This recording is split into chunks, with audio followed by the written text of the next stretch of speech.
Again, Mahamati, the Tathagata is not permanent for the reason that, if he were, he would be like space, and the preparations one makes for Tathagatahood would be useless. That is to say, Mahamati, space is neither permanent nor impermanent, as it excludes the idea of permanence and impermanence. And it is improper to speak of it as characterized with the faults of oneness and otherness, of bothness and not bothness, of permanence and impermanence. Further, Mahamati, it is like the horns of a hare, or a horse, or an ass, or a camel, or a frog, or a snake, or a fly, or a fish. With the Tathagata, as with them, here is the permanency of no birth. Because of this fault of the permanency of no birth, the Tathagata cannot be permanent. However, Mahamati, there is another sense in which the Tathagata can be said to be permanent.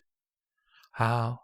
Because the knowledge arising from the attainment of enlightenment, that is, an intuitive understanding, is of a permanent nature, the Tathagata is permanent. Mahamati, this knowledge, as it is attained intuitively by the Tathagatas, arhats, fully enlightened ones, is indeed permanent.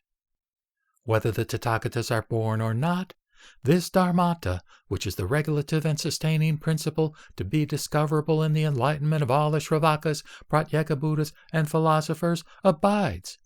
And this sustaining principle of existence is not like the emptiness of space, which, however, is not understood by the ignorant and simple-minded. Mahamate, this knowledge of enlightenment belonging to the Tathagatas comes forth from transcendental knowledge, or prajna-jnana. Mahamati, the Tathagatas, arhats, fully enlightened ones, do not come forth from the habit energy of ignorance, which is concerned with the sita, manas, and manovijnana, and the skandhas, dhatus, and ayatanas.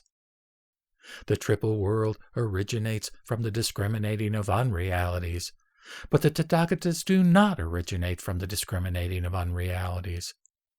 Where duality obtains, Mahamati, there is permanency and impermanency, because of its not being one.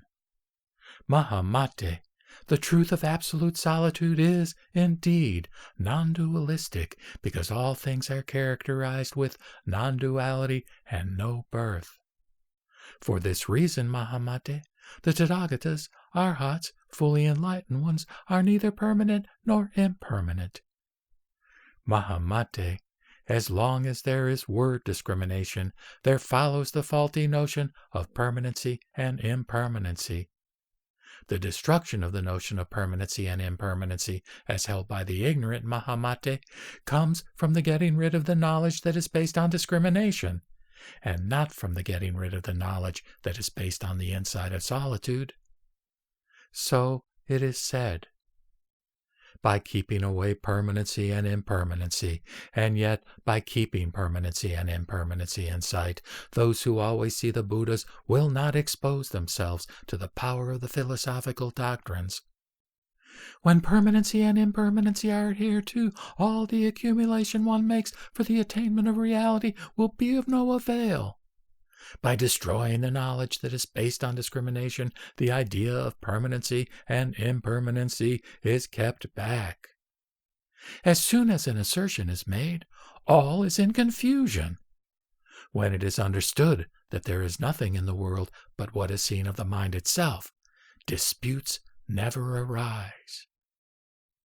Here ends the 5th chapter on the deduction of the permanency and impermanency of Tathagatahood.